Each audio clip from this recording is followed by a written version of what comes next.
اللہ کا پیغام مومنوں کے نام، اللہ کا پیغام مومنوں کے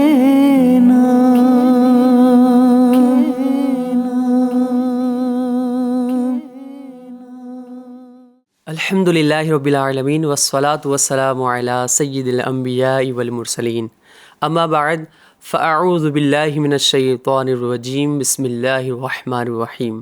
الصلاة والسلام علیک یا رسول اللہ، الصلاة والسلام علیک یا حبیب اللہ، الصلاة والسلام علیک یا نبی اللہ وعلی آلک وصحابک یا نور اللہ۔ FGN چینل کے ناظرین، ہم پھر سے حاضر ہو چکے ہیں اپنے بڑے ہی شاندار پروگرام کو لے کر، جس کا نام ہے اے ایمان والو۔ جیسے کہ آپ کو معلوم ہے، ہمارے اس سلسلے میں ایک ٹاپک ہوتا ہے جس کے بارے میں ہم ڈسکس کر رہے ہوتے ہیں۔ آج جو ہمارا ٹاپک ہے وہ ہے مال اور جان میں ناجائز تصرف کرنے کی ممانعت۔ اس کے بارے میں قرآن کریم ہماری کیا رہنمائی فرماتا ہے، اس کے تعلق سے نبی کریم صلی اللہ علیہ وسلم نے ہماری کیا رہنمائی فرمائی ہے، تجارت ہمیں کس طرح سے کرنی ہے، اپنی جان کی حفاظت ہمیں کس طرح سے کرنی ہے، اس کے بارے میں ہم سنیں گے۔ آئیے برکتاً درود پاک کی فضیلت کو بھی شامل کر لیتے ہیں۔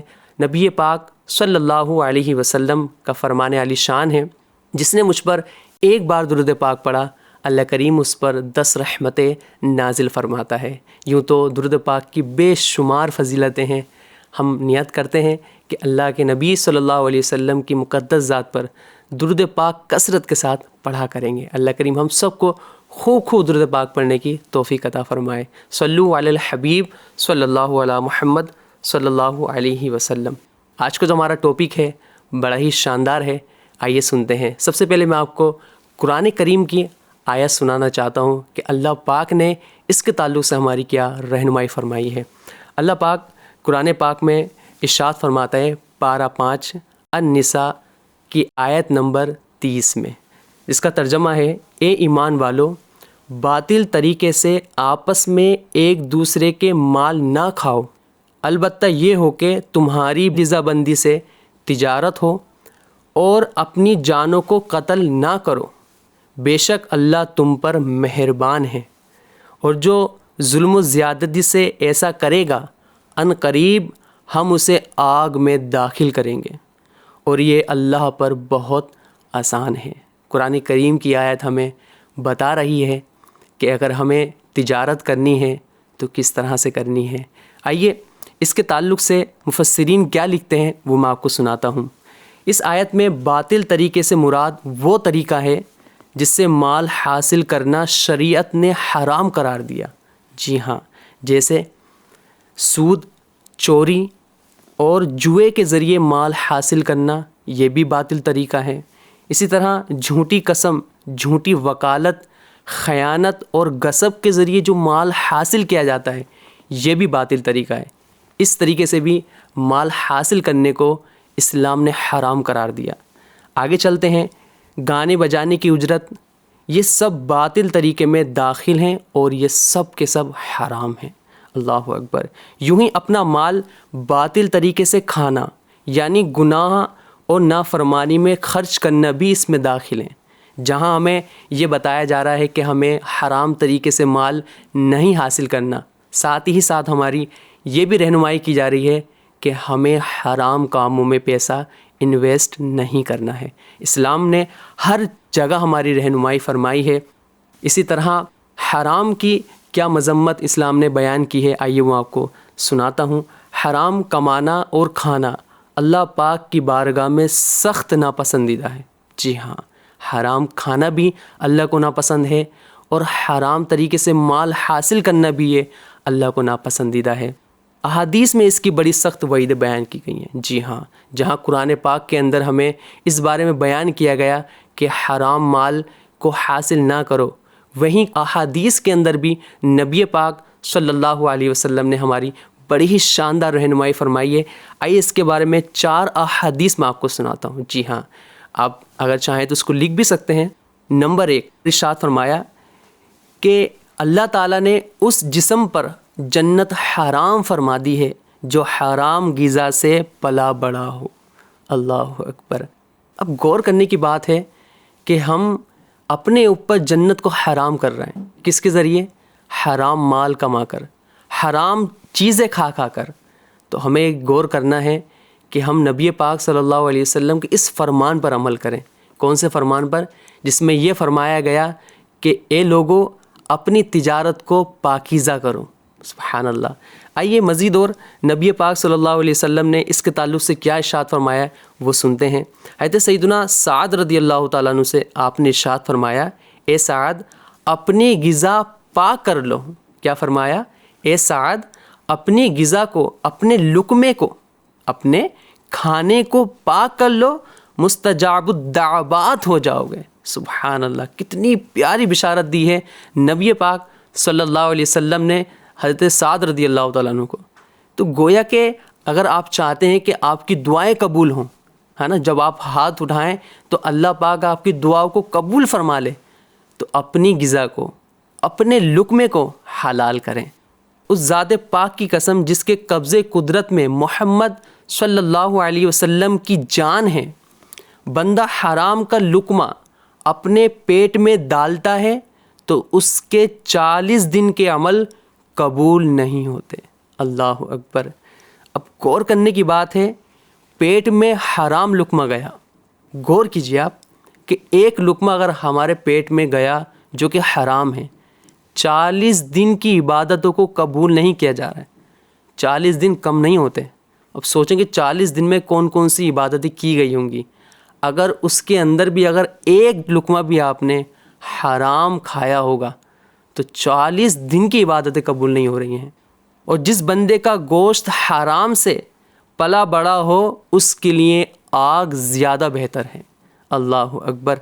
جس کا جسم جو ہے، جس کا گوشت حرام غذا سے پلا بڑا ہے تو اس کے لیے کیا فرمایا کہ اس کے لیے جہنم کی آگ زیادہ بہتر ہے۔ یہ ہمیں ڈرایا جا رہا ہے کہ ہمیں جو مال حاصل کرنا ہے، جو تجارت ہمیں کرنی ہے، حلال ہونا چاہیے، تو آنے والا پیسہ حلال ہوگا، اور جب آنے والا پیسہ حلال ہوگا تو اللہ نے چاہا تو انشاءاللہ الکریم ہمارے اس مال کے اندر برکتیں ہوں گی۔ ایک رونا ہمارے یہاں یہ بھی ہے کہ ہمارے مال میں برکت نہیں ہو رہی ہوتی۔ پیسے تو ہم کما رہے ہیں، ادھر سے پیسہ آیا اور ادھر نکل گیا، یہ دیکھا جاتا ہے کہ ادھر سے پیسہ آیا ادھر سے نکل گیا۔ اس کی سب سے بڑی وجہ یہی ہوتی ہے کہ جو پیسہ ہم کما رہے ہوتے ہیں وہ حلال طریقہ نہیں ہوتا۔ اور اس کی ایک وجہ یہ بھی بنتی ہے کہ ہمیں اس بات کا علم نہیں ہوتا کہ جو ہم بزنس کر رہے ہیں، جو کاروبار کر رہے ہیں، آیا کہ وہ حرام ہے یا حلال ہے۔ کون سے ایسے کام ہمارے بزنس میں شامل ہو چکے ہیں جس کے بارے میں نبی پاک صلی اللہ علیہ وسلم نے منع فرمایا ہے۔ تو خدا را میں آپ سے ریکویسٹ کرتا ہوں، کوئی بھی آپ کاروبار کرتے ہیں اس کی شرعی رہنمائی لیں آپ۔ الحمدللہ دعوت اسلامی میں دارالفتہ اہل سنت قائم ہے۔ بزنس شروع کرنے سے پہلے، کوئی بھی کاروبار اسٹارٹ کرنے سے پہلے آپ مفتیان کرام سے رہنمائی لیں، ان سے پوچھیں کیا میں یہ کاروبار کر سکتا ہوں یا نہیں کر سکتا۔ اگر وہ اوکے کر دیتے ہیں تو آپ بالکل کریں، اللہ نے چاہا تو آپ کے کاروبار میں برکت ہوگی انشاءاللہ۔ اللہ کریم ہم سب کو عمل کرنے کی توفیق عطا فرمائے اور علم دین سیکھنے کی توفیق عطا فرمائے۔ تجارت کی گفتگو چل رہی ہے، پیچھے ایک گفتگو کی گئی کہ وہ یہ بتایا گیا کہ مگر یہ کہ تمہاری باہمی رضابندی سے تجارت ہو تو وہ حلال ہے۔ اس میں یہ بیان کیا گیا ہے کہ دو شخص ہوتے ہیں اصل میں بیچنے والا ہوں اور دوسرا لینے والا ہے۔ جو میں چیز بیچ رہا ہوں اگر سامنے والا راضی ہے کہ چلیں ٹھیک ہے میں یہ خریدتا ہوں تو یہ حلال ہے الحمدللہ۔ اس کے بارے میں کیا بیان کیا گیا آئیے سنتے ہیں۔ یعنی جو باہمی رضابندی سے جو تجارت کرو وہ تمہارے لیے حلال ہے۔ باہمی رضابندی کی کیس سے معلوم ہوا کہ خرید و فروخت کی وہ تمام صورتیں جن میں فریقین کی رضابندی نہ ہو وہ درست نہیں۔ جیسے اکثر ضبط شدہ چیزوں کی نیلامی خریدنا کہ اس میں مالک راضی نہیں ہوتا، یوں ہی کسی کی دکان، مکان، زمین یا جائیداد پر جبری قبضہ کر لینا یہ حرام ہے۔ یاد رہے کہ مال کا مالک بننے کے لیے تجارت کے علاوہ اور بھی بہت سی صورتیں ہیں کہ جس کے ذریعے انسان مال کا مالک بن جاتا ہے، جیسے کہ وراثت میں کوئی چیز آپ کو مل جائے یا کوئی وصیت آپ کے لیے کر جائے، اسی طرح اور بھی بہت ساری چیزیں ہوتی ہیں، جیسے تحفے میں کوئی آپ کو کوئی زمین دے دیتا ہے یا کوئی چیز دے دیتا ہے تو آپ اس کے مالک بن جاتے ہیں۔ تو یہ تمام صورتیں بیان کی گئیں کہ کس طرح سے ہم مال کماتے ہیں تو وہ حرام ہو جاتا ہے، کس طرح سے ہم مال کماتے ہیں تو وہ حلال ہو جاتا ہے۔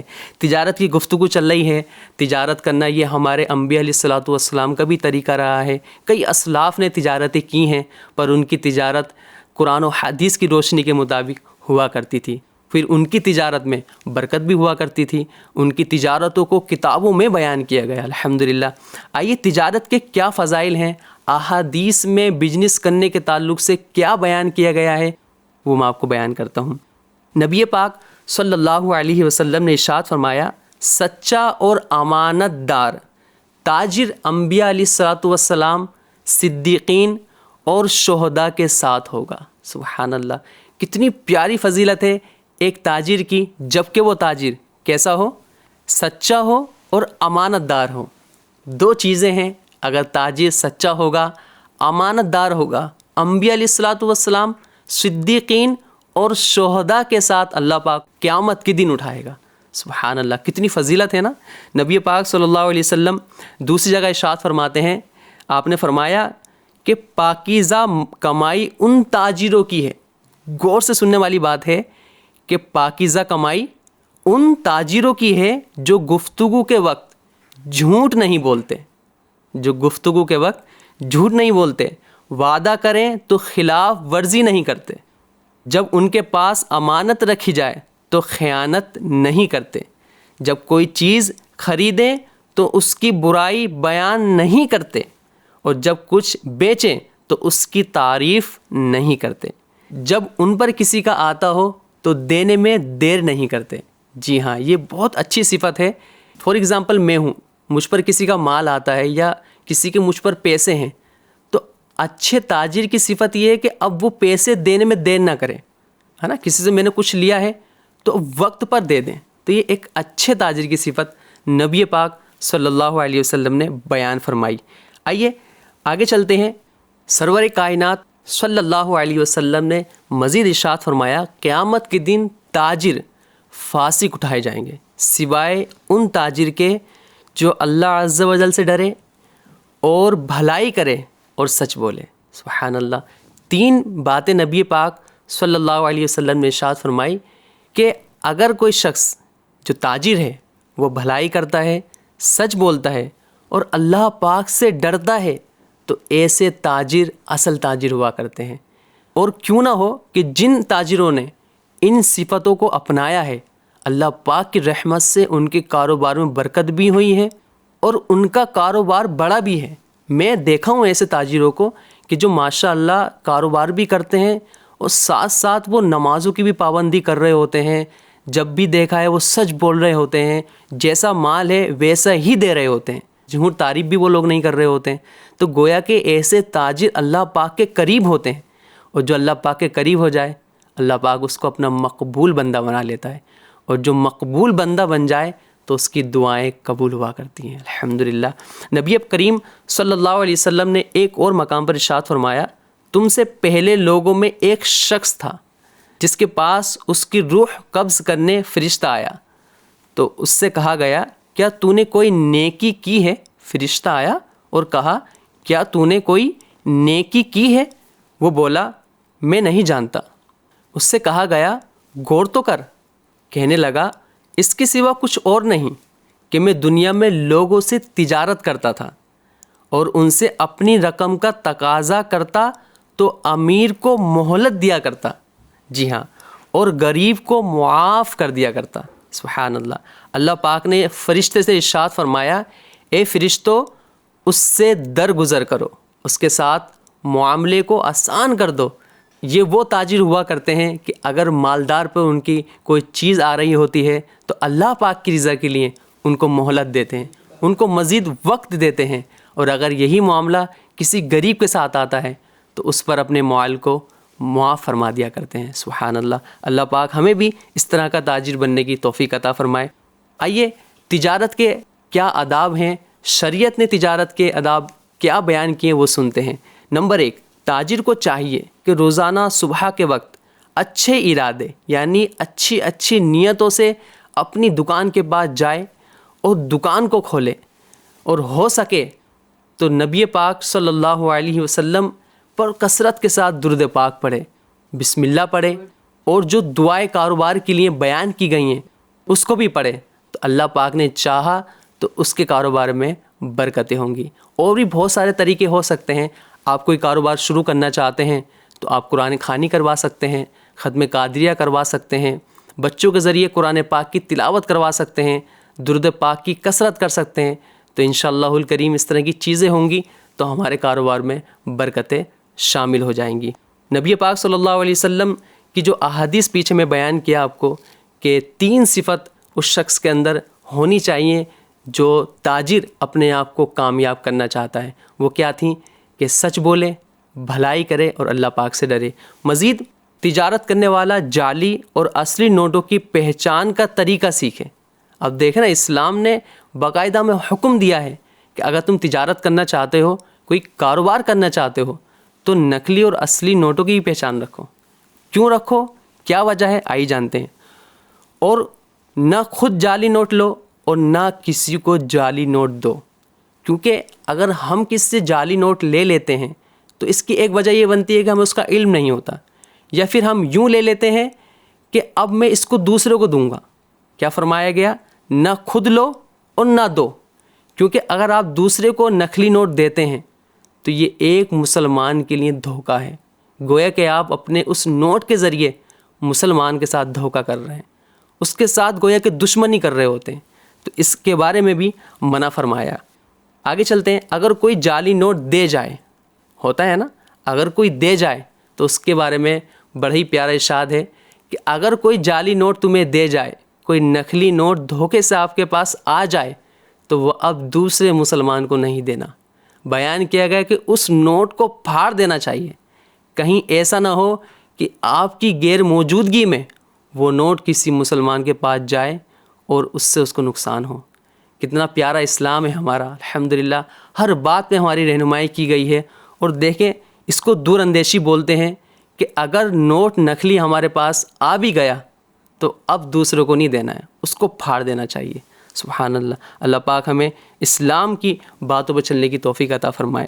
آگے بیان کیا گیا کہ اپنے مال کی حد سے زیادہ تعریف نہ کریں کہ میرا مال تو سب سے زیادہ اچھا ہے، ایسا تو آپ کو پوری دنیا میں نہیں ملے گا۔ اور کبھی کبھی ایسا بھی ہوتا ہے کہ جو سامنے والا بندہ ہوتا ہے جس کو آپ مال بیچ رہے ہوتے ہیں، وہ آپ کے مال سے واقف ہوتا ہے، وہ جانتا ہے، تو اس کے بارے میں بیان کیا گیا کہ اب وہاں تعریف نہ کریں کیونکہ یہ فضول ہے۔ سبحان اللہ۔ آئیے آگے چلتے ہیں۔ عیب دار مال نہ خریدیں، عیب دار مال نہ خریدیں۔ اگر خریدیں تو دل میں یہ عہد کریں کہ میں خریدار کو تمام عیب بتاؤں گا۔ سبحان اللہ۔